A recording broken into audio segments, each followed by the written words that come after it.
Just how far would you go to acquire the house of your dreams? Would you beg? Would you borrow? Would you steal the for sale sign off the front lawn? Today you're going to meet a woman who saw this French pavilion house when she was about 13 years old and swore someday it would be hers. You'll hear the story of pure determination coming up next on Dream Living.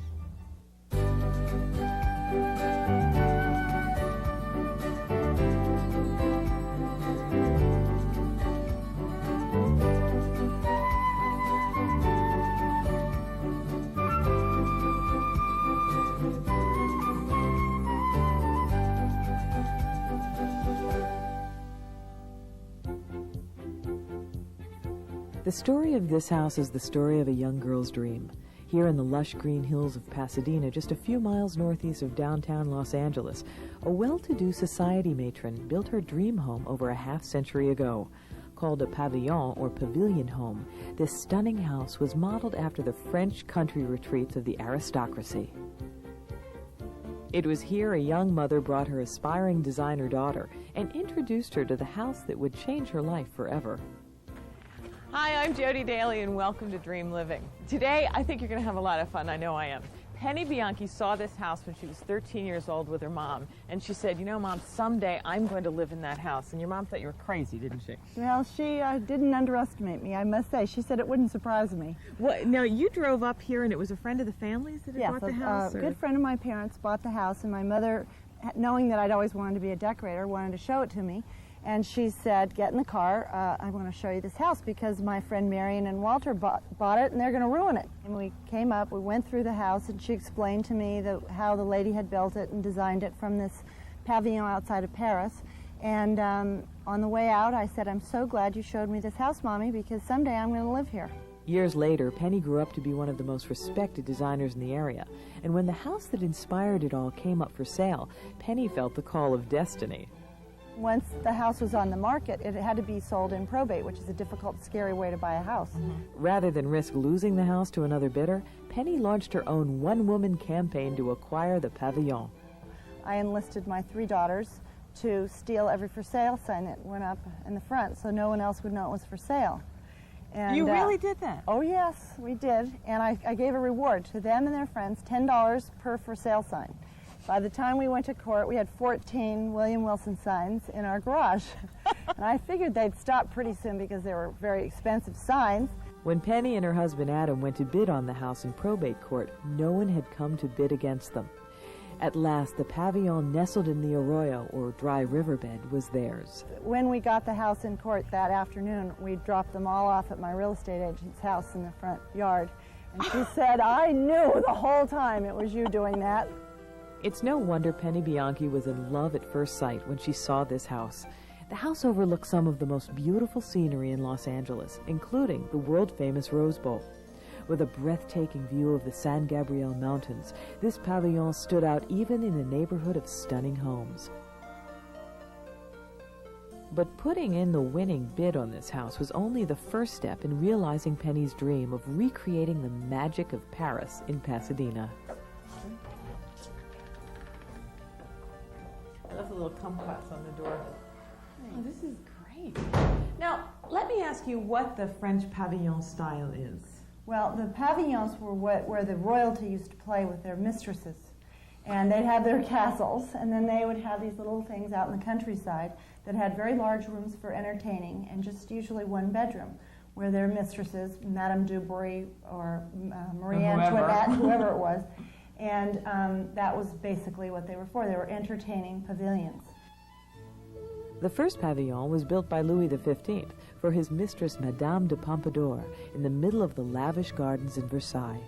Dubbed the Petit Trianon, it was here he could get away from the pomp and formality of court life and be close to the 2 things he loved the most, his mistress and the gardens. Pavilions were places of smaller parties and intimate trysts, and the large formal living and dining rooms were complemented by equally luxurious bedroom suites. As we see in Penny's home, even though these garden homes were intimate, they were by no means Spartan.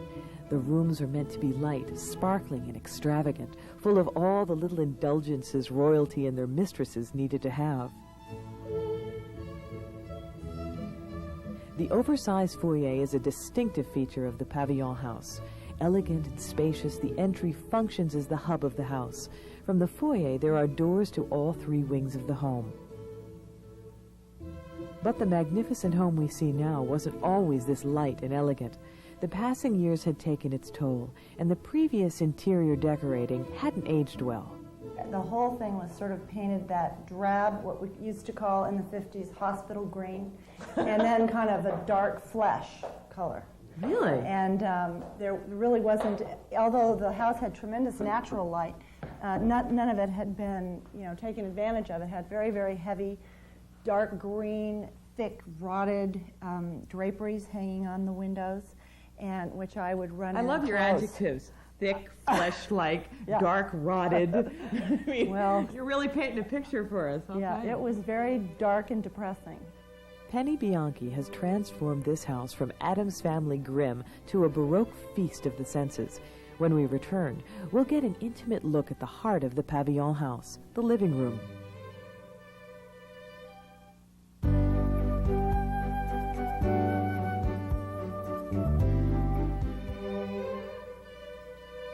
This exquisite Pasadena home is an identical replica of the French Pavillon house outside of Paris.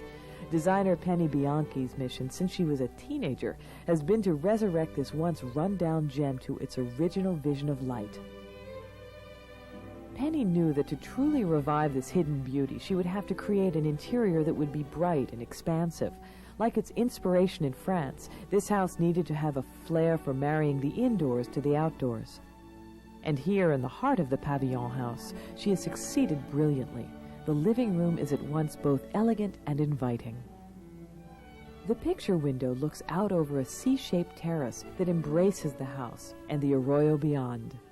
Well, we definitely got rid of all the curtains and all the rugs and all the dingy, dark stuff, and I was very lucky to have these young girls who did the sky on the ceiling and the glazing on all the walls. All the walls are glazed.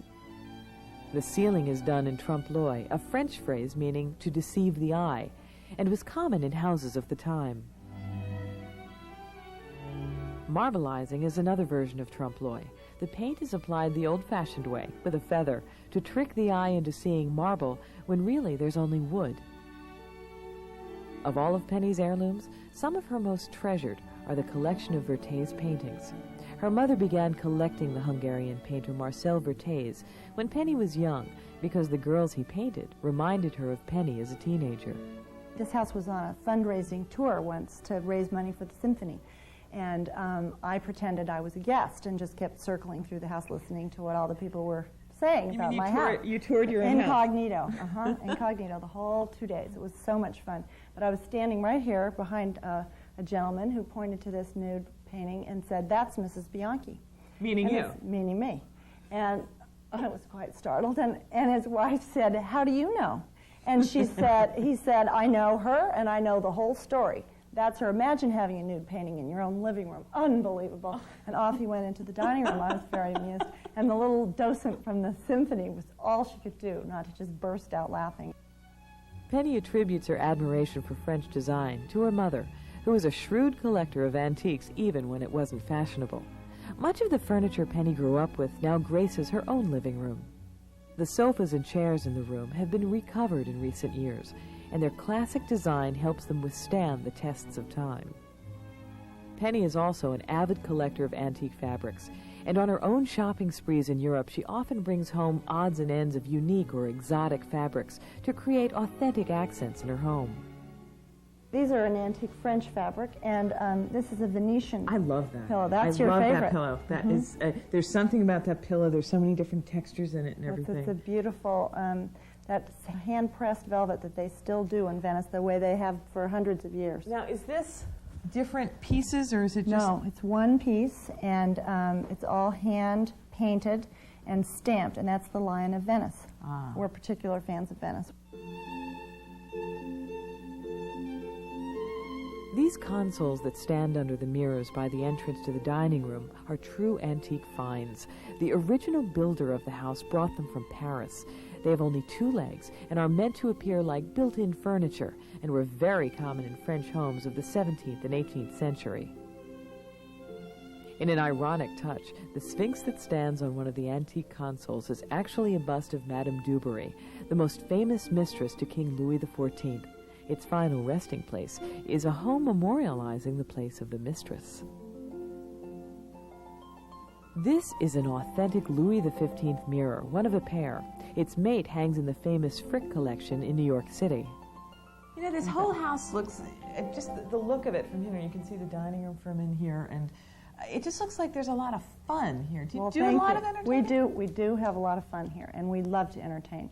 I sort of feel like having this house is a gift, and I try to share it whenever I can. We have a lot of charity things here, and then we also love to have parties, so it's a great party house. It really is. Now, the dining room's off in this direction. In keeping with the pavillon's original function as a party house, the dining room is designed so guests flow effortlessly from one room to the other.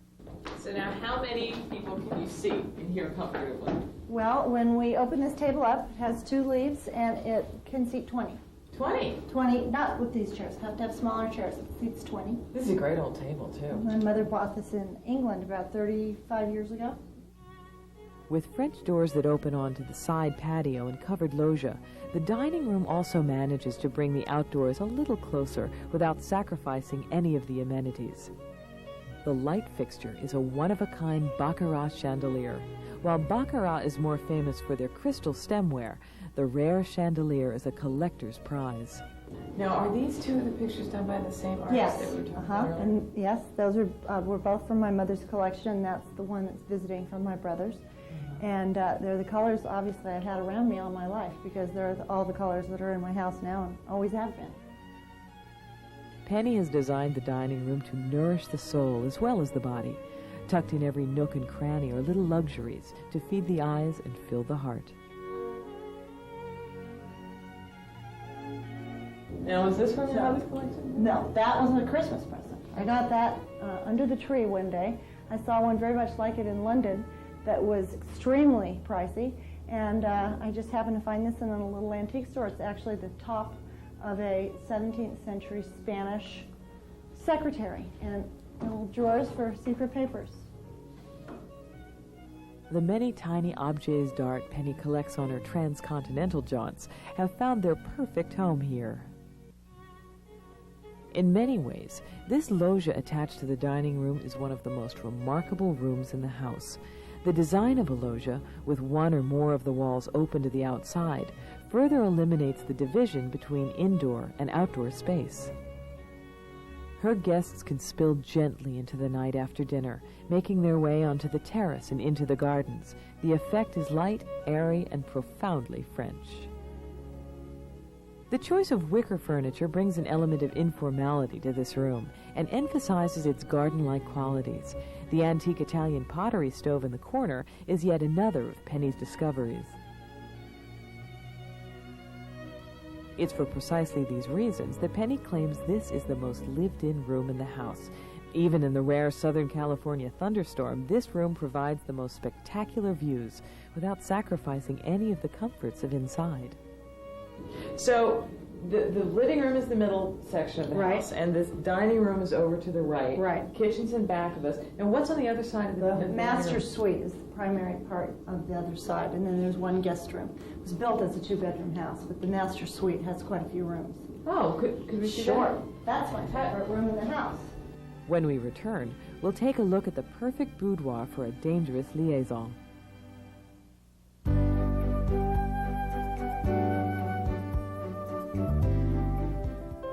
Over half her life, Penny Bianchi dreamed of breathing new life into this French country home in the hills of Pasadena.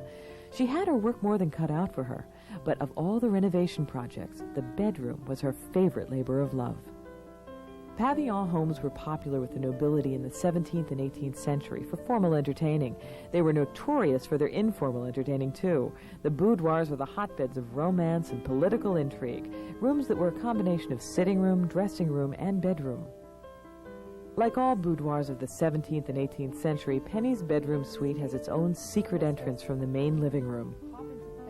Penny is kept with this somewhat scandalous tradition by having a door hidden in the panels next to the fireplace. And then the door opens up. This is my favorite room in the house. I can see why. This is just great. The master bedroom is Penny's pièce de résistance.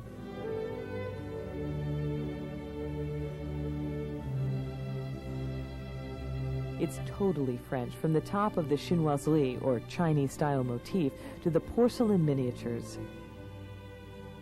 The spectacular carved woodwork and paneling in the bedroom is known as boiserie. The boiserie was brought over in its entirety by the original owner from a French chateau, and the bedroom was built around it. In trying to be as faithful as possible to the period and style of the house, Penny has had to be inventive. This is beautiful. Now, this headboard is very different. That's an Italian, it's an old Italian piece. I don't know that it was a headboard, but I decided to put it as a headboard. Because pavilion houses were designed to be the intimate country homes of royalty and their lovers, the private spaces were designed to be in many ways more spectacular than the public ones. Actually, the word boudoir means to pout in French, and originally the boudoir was a woman's private apartment where she could go and be alone.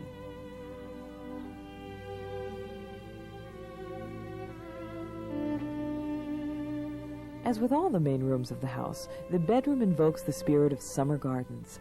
A glass-enclosed balcony overlooks the far end of the terrace, and Penny and her husband Adam leave the windows open almost all year round.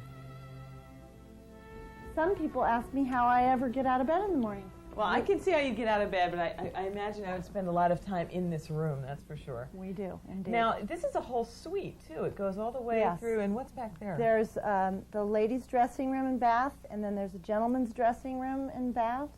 It's quite an extensive suite. It takes up almost half of the house. While the dining room, kitchen, home office, and guest rooms comprise the south wing of the C-shaped house, the north wing of the C is almost entirely taken up by the master boudoir suite. The dressing room and their baths are connected to the master bedroom and to each other by a long hall, as well as direct doorways. Penny's dressing room is directly adjacent to the bedroom. Her talent for finding beautiful and curious objects is evident in her antique buckle collection. As in the rest of the house, beautiful fixtures draw attention away from their practical purposes. Here, an ornate Baroque mirror opens out to reveal a handy medicine cabinet. That's a great idea. Adam's dressing room is next, and boasts a stunning marble fireplace and a one-of-a-kind freestanding clothes rack.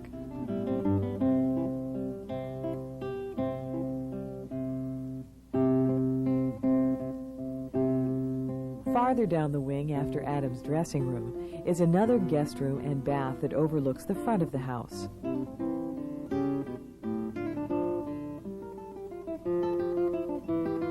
But the stunning interior of this French country home is only half the story.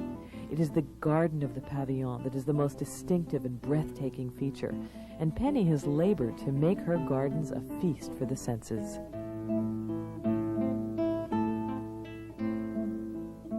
When we return, a walk through the magic of French summer gardens and a touch of Versailles in California.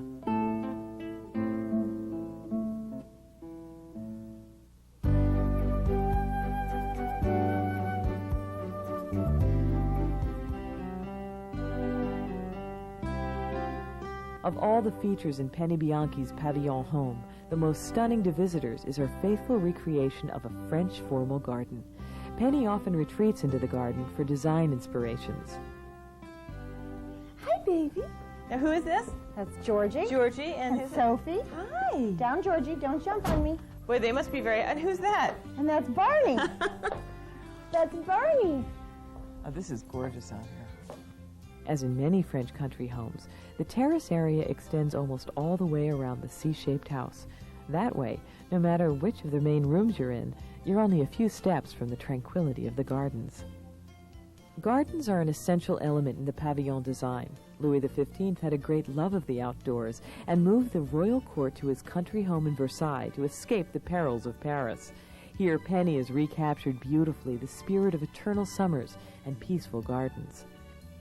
Just a few steps below the terrace that runs along the back of the house is a bird creek, and below that, halfway down the arroyo, is a picnic area. Penny has encouraged the wild native foliage, and the area has sometimes become a habitat for visiting deer and other arroyo wildlife. But by far, the most spectacular of Penny's gardens is located on the north side of the house. Past the rose gardens and the orange trees, Penny has created an environment fit for man and beast. With all the beautifully manicured areas in this lovely home, did your gardener forget this? This is my meadow. It's a meadow, can't you see that? Even in California. Even in California. Now, why do you do this? It's a better habitat for animals. Lawn is just a huge waste of water and doesn't do seeds. It doesn't provide any sort of shelter for animals, so this is an ecological meadow. Here in her meadow, Penny has built a little wilderness into the heart of Los Angeles. With a long koi pond framed in tall grasses, this meadow is a way station for migrating ducks and even a great blue heron. Of all of Penny's authentic French touches, one of the most charming is her authentic French chicken coop. Built for her by her husband Adam, it's a highly unusual feature in residential Pasadena. They're French ones. Look at them all! You've adopted stray dogs, you're raising chickens, you have a meadow out back. Yes. You have a whole wildlife I'm pretending I'm in the country in France, not 9 miles away from downtown Los Angeles. It's all a very convincing illusion of the French countryside in the middle of densely populated and very urban Southern California.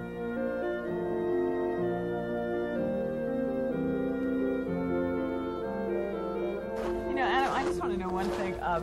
It seems like you didn't really have much of a choice when it came to this house. Did you know you were marrying not only this wonderful woman, but also a piece of property at the same time? Not until we got into the house here, and then I knew I was doomed.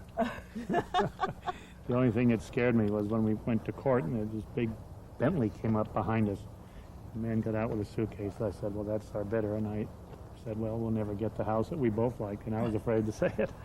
But we got it and have been very happy in it. You mean you weren't willing to just keep bidding and bidding and bidding until you got it? I was praying. He did tell me, I'm only making one bid, and if we don't get it, then we don't get it.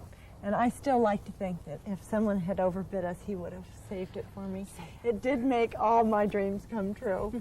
No, I tell you, and this sounds so corny, but it's true. Every time I drive in that driveway, it just makes me so happy. I love this house more than I ever have. It's a wonderful thing to hold on to a dream and have it come true. There just isn't anything better. No, there isn't. And thank you for letting us be a part of it. Well, thank you. It always thrills me when we really get to see places that our dreams come true. Mm-hmm. And it's wonderful. Thanks a lot. Thank you. It was fun. We've had a ball. Thank you very much. Thank you. Enjoyable. And thank you guys for coming along with us too, and for Adam and Penny and for all of us on Dream Living. I'm Jody Daly. Please come back again next time.